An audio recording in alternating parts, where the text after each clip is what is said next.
Hola, recuerda que estás en el reto 320 más, donde puedes obtener un puntaje superior a 320 puntos o mejorar el puntaje que ya tienes. Este es el reto número 6 y es de la materia de matemáticas. Vamos con la pregunta número 1. En una tienda, el concurso Raspa y Gana funciona con tarjetas que tienen dos casillas ocultas. Entonces tenemos una tarjeta de la cual tenemos dos fracciones. Una de las casillas tiene un color que puede ser amarillo, azul o rojo. Quiere decir que aquí puedo tener tres colores. Y en la otra casilla tengo un dígito entre 1 y 5. Quiere decir que aquí puedo tener números del 1 al 5. Para poderlo diferenciar vamos a colocarlos todos. Entonces 1, 2, 3, 5, 4. Y recordemos que acá son tres colores. El cliente que al destapar las casillas obtenga un color amarillo o azul, es decir, este es la cantidad de arreglos que hay en total. ¿Cuántos hay? Entonces pueden haber, por este lado pueden haber 3 y por este lado pueden haber 5. Es decir que en total puedo tener 15 tarjetas diferentes, que son las que van a raspar. Pero ahora analicemos cuáles son las tarjetas que son ganadoras. En las casillas ganadoras o en las tarjetas ganadoras deben existir que para ser ganador debe tener las casillas con dos colores. ¿Cuáles son? Amarillo o azul. Es decir que aquí tengo dos posibilidades de colores. Y debe ser un dígito 1 o 2. O sea, tengo dos casillas también. Es decir que aquí tengo dos posibilidades de colores y dos posibilidades de dígitos. Por lo tanto, me daría 4. Entonces, en general puedo hacer 15 tarjetas diferentes. Pero de esas 15, solo 4 van a poder ser ganadoras. Vamos a la pregunta. Si un cliente toma al azar una tarjeta, ¿cuál es la probabilidad? Recordemos el concepto de probabilidad, que la probabilidad de que un suceso A suceda es la cantidad de sucesos A que haya sobre el total de sucesos.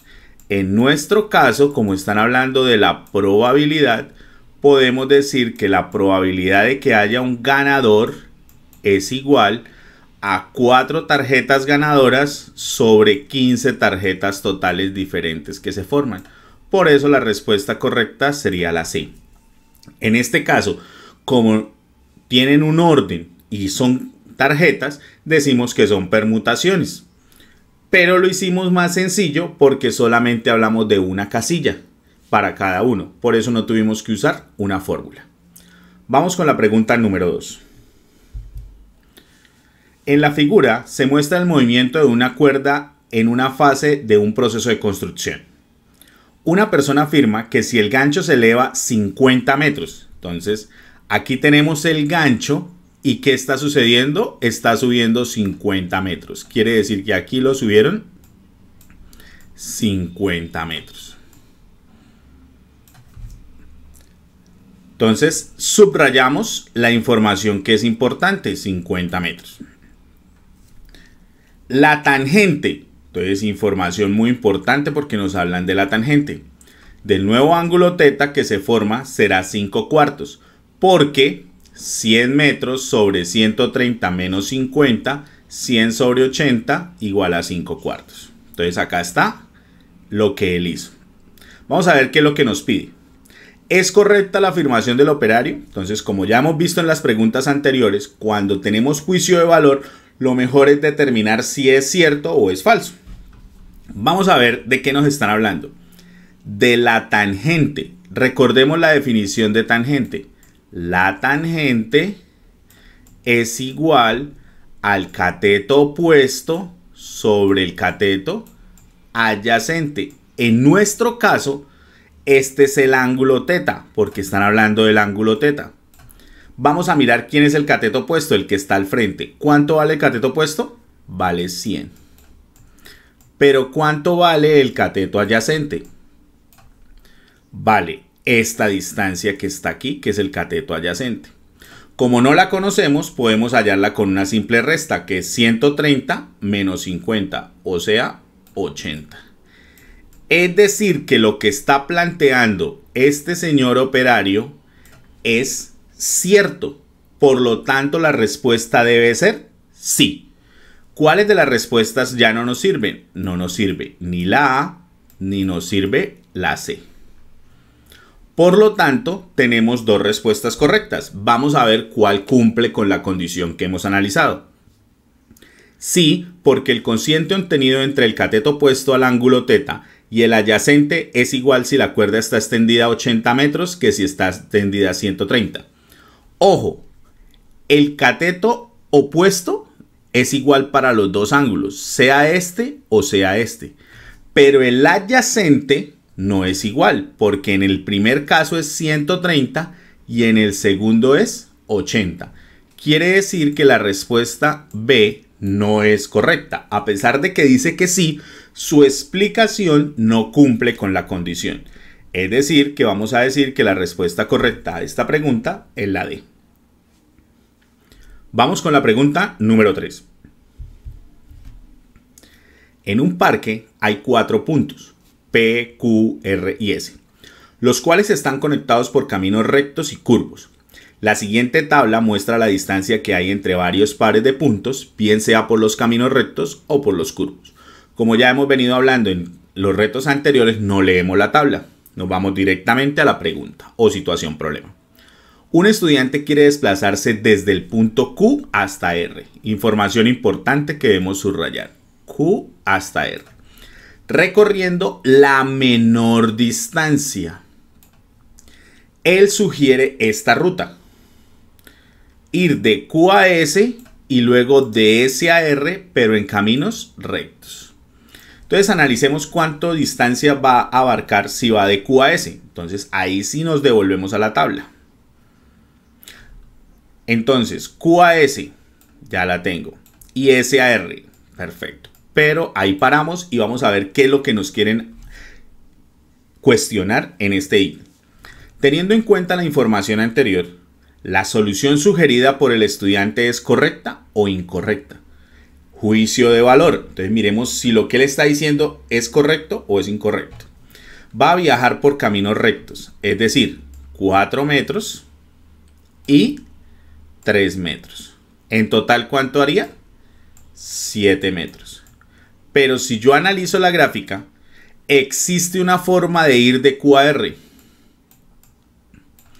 ¿Y solo mide cuánto? 5 metros. En la situación a mí me dijeron que tengo que hacer la menor distancia. Por lo tanto, lo que él plantea no es correcto.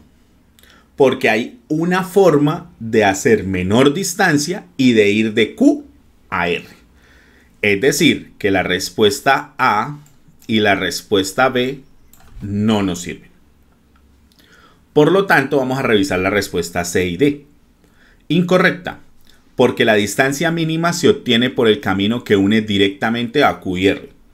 Eso es verdad y así fue que descubrimos que no era la respuesta correcta. Por lo tanto, la C es una posibilidad.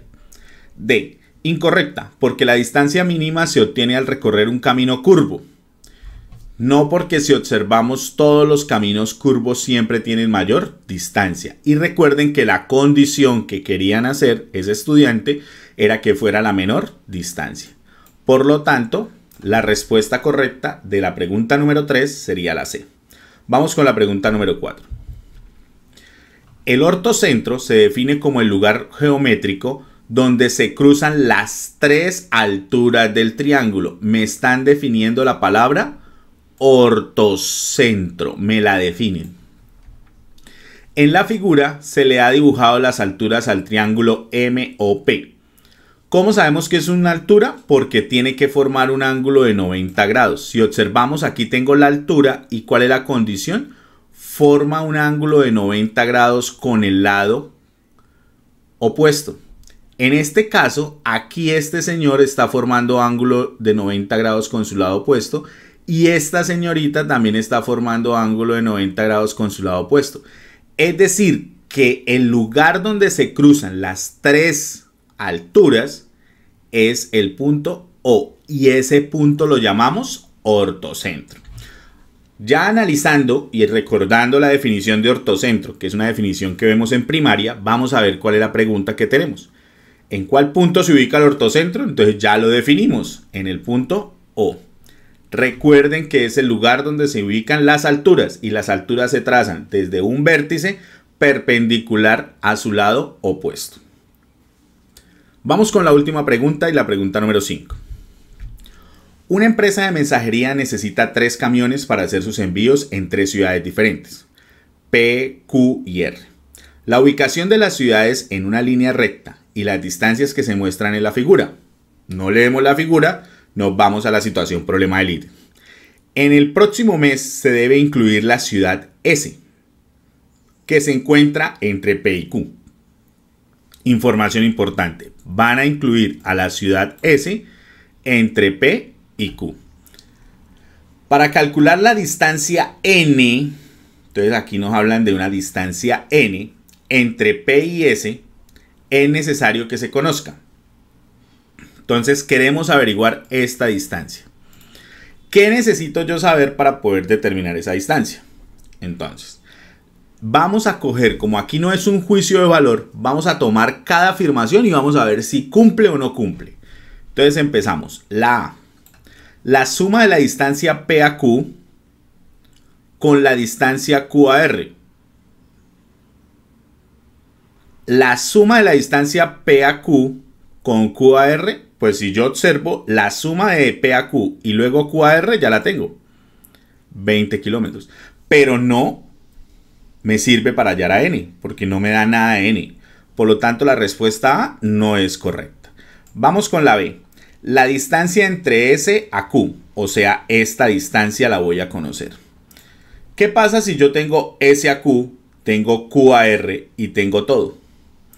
Con una simple resta, yo puedo hallar a N. Porque ya tengo la distancia que hay de S a Q y de Q a R. O sea, tengo esta distancia total. Solamente le resto a los 20 kilómetros y tengo la distancia N. Por lo tanto, la respuesta correcta puede ser la B. Vamos con la C. La distancia de P a Q. Si tengo la distancia de P a Q y de Q a R, pues ya la tengo acá arriba también. Es 20. Es más, sin necesidad de hallarla, yo ya la puedo tener. Porque si yo sé que esto es 20 y de Q a R son 12, la simple resta me da P a Q. No me sirve porque yo quiero es a N. La diferencia entre P a Q y la distancia Q a R. ¿La diferencia me da la distancia que está entre ellos? No. Por lo tanto, la única respuesta correcta que puedo tener es la distancia que hay de S a Q. Si yo tengo la distancia que hay de S a Q y luego de Q a R, puedo tener el valor de N. Recuerda que si quieres hacer más preguntas, hacer simulacros, encontrar respuestas a todas las soluciones, debes registrarte en www.pruebalatam.com para ser el primero en descargar nuestra app. Si quieres hacer más retos, revisar las soluciones de nuestros retos, recuerda que debes seguirnos en Facebook o Instagram como Prueba Latam Oficial y suscribirte a nuestro canal de YouTube Prueba Latam. Hacemos parte de Latam Global School, una escuela americana donde puedes obtener tu título de bachiller totalmente apostillado y válido en cualquier parte del mundo. Y lo mejor, con un curso de inglés conversacional totalmente gratis.